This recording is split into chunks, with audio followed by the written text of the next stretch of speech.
Hello natural farmers, ఇప్పుడు మీరు చూస్తున్నారు చిలకల్ని లేకపోతే అడవి జంతువులు, కోతులు, పందులు వాటి నుంచి కొంతవరకు రక్షణ పొందడం కోసం ఒకవేళ మంచు లేకపోతే తాడు కాలే వాతావరణం ఉంటే ఇలాగ ఒక కొబ్బరి నారతాడు తీసుకుని దానికి ఇట్లా టపాకాయలు ఒత్తులు గుచ్చుకున్నట్లయితే అది కొంత సమయానికి ప్రతి 4-5 నిమిషాలకి మనం చూసుకోవాలి. తాడు 5 నిమిషాలకి లేకపోతే 2 నిమిషాలకి ఎంత కాలుతుందో చూసుకుని ఆ గ్యాప్లో మనం టపాకాయలు అమర్చుకున్నట్లయితే ఎంత పెద్దయినా పెట్టచ్చు. సాధారణంగా కోతులకైతే సమయం లేదు, కానీ పక్షులకైతే మాత్రం ఉదయం పూట ఉదయం సూర్యోదయం అయిన తర్వాత నుంచి 9 వరకు ఉంటాయి చిలకలు. మళ్ళీ సాయంత్రం సూర్యాస్తమయం అయ్యేటప్పుడు 4 నుంచి లేకపోతే 3-3:30-4 నుంచి సాయంత్రం చీకటి పడే వరకు ఉంటాయి అన్నమాట. ఆ టైంలో చిలకలు ఉధృతి ఎక్కువ ఉంటుంది, పంటలను పాడు చేస్తుంటాయి. ఆ టైంలో మనం ఒక 3 గంటలు ఖాళీలాగా ఇట్లాగా టపాకాయలు కానీ ఏర్పాటు చేసినట్లయితే మనం పొలం దగ్గరే ఉండి కాపలా కాయాల్సిన పని ఉండదు అన్నమాట చిలకల కోసం. ఇది మీరు నా పెసర చేను చూస్తున్నారు. పెసర చేలో చిలుకలు పాడు చేస్తున్నాయి. చిలకల నుంచి రక్షణ పొందడం కోసం ఇది ఒక పెసర కాయలు ఇలా తినేస్తాయి అన్నమాట. చెట్టు దగ్గర కూర్చుని కాయలు ఇట్లా ఉన్నాయి ప్రస్తుతానికి. ఈ కాయలన్నింటినీ మనం రక్షించుకుంటే మనకి పంట వస్తుంది. ఇది పెసరలో ఒక రకం. ఇది చెట్టు చాలా బాగా వచ్చింది, కాపు కూడా చాలా బాగుంది చెట్టు. ఈ విత్తనాలు తీస్తాను నేను.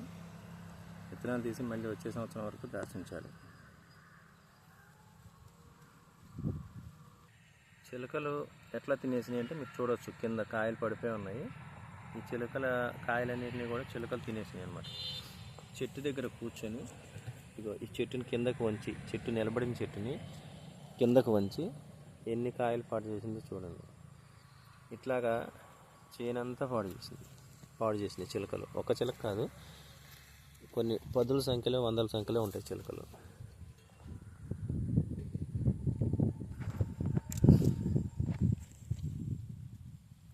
వీటిని రక్షించుకోవడం కోసం ఈ టపాకాయల పద్ధతి కొంచెం డిఫరెంట్గా ఆలోచించి చేయడం జరిగింది. చూడొచ్చు, ఇప్పుడు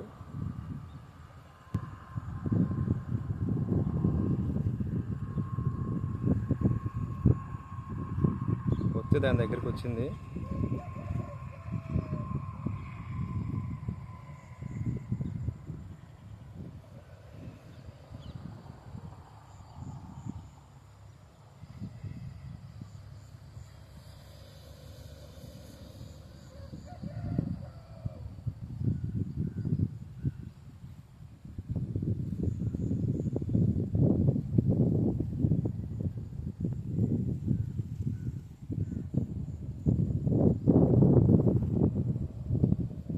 కాలేస్తుంది బాగా. గాలి కూడా మనకి మంచిదే, ఎందుకంటే తాడు కాలుతూ ఉంటుంది, రగులుతూ ఉంటుంది.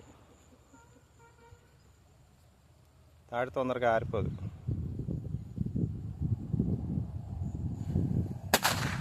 అట్లా పేలుతూ ఉంటాయి అన్నమాట. చూశారు కదా, ఇది మన పద్ధతి. Okay, thank you.